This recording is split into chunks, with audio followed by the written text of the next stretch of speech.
Bismillahirrahmanirrahim. Assalamualaikum warahmatullahi wabarakatuh. Perkenalkan, nama saya Ibu Mimin dari kelas NR3, Priodi PG PAUD, Universitas Pancasakti dengan nomor NIM 18620502009. Di sini saya akan memenuhi tugas UAS Pendidikan Agama Islam dengan dosen pengampu Bapak Aden Sudarman, SAG, MPDI. Di sini saya akan sedikit memaparkan tentang fungsi dan tujuan agama Islam dalam kehidupan manusia. Agama Islam hakikatnya adalah sistem keyakinan dan prinsip-prinsip hukum serta petunjuk perilaku manusia yang didasarkan pada Al-Quran, hadis, dan ijtihad ulama. Berdasarkan hal ini, Islam paling baik mempunyai 4 fungsi.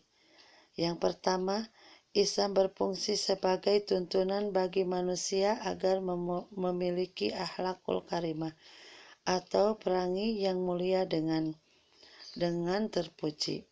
Rasulullah Shallallahu Alaihi Wasallam bersabda, "Sesungguhnya saya diutus hanya untuk menyempurnakan akhlak mulia."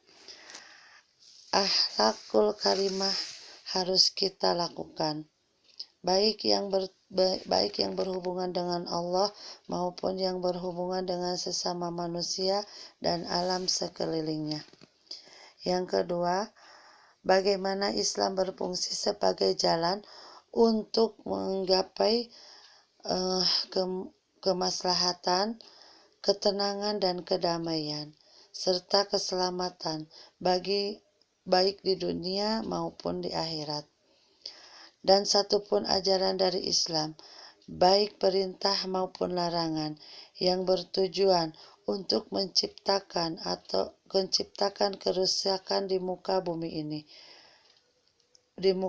ini dan kesengsaraan di akhirat nanti.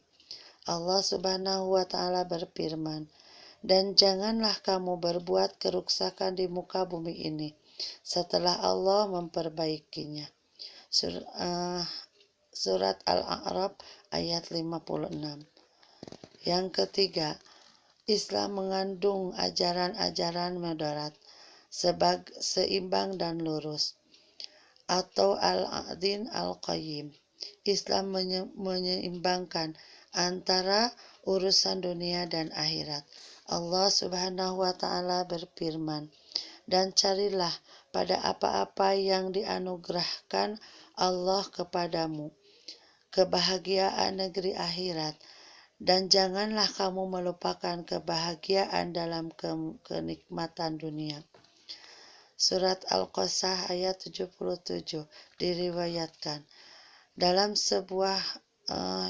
sebuah hadis bahwa suatu ketika sekumpulan orang dari kalangan sahabat Nabi berkunjung ke rumah-rumah istri Nabi Muhammad SAW untuk bertanya tentang ibadah Nabi. Setelah mendengar perkataan mereka tentang Nabi Muhammad, mereka lalu mengatakan, "Saya akan sholat tahajud sepanjang malam." Dan yang lainnya juga mengatakan, "Saya akan berpuasa setiap hari sepanjang tahun." Yang lainnya juga berkata, "Saya akan menjauhi perempuan dan tidak akan menikah dan akan menghabiskan hidupku saya untuk beribadah." Mendengar perkataan mereka itu, Nabi Muhammad SAW bersabda, "Kalian terlalu mengatakan begini dan begitu. Ingatlah, demi Allah, sesungguhnya saya adalah orang yang paling takut kepada Allah dan orang yang paling bertakwa kepada Allah. Tetapi saya bertakwa kepadanya. Saya berpuasa dan berbuka. Saya sholat malam tetapi juga tidur. Dan saya menikahi wanita.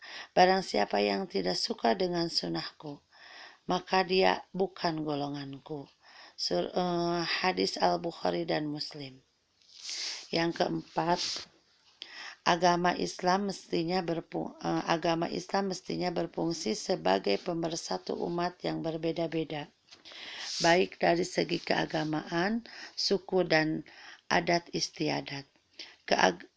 Karena agama mengajarkan bagaimana perilaku dan bersikap secara baik terhadap orang-orang yang berbeda-beda itu.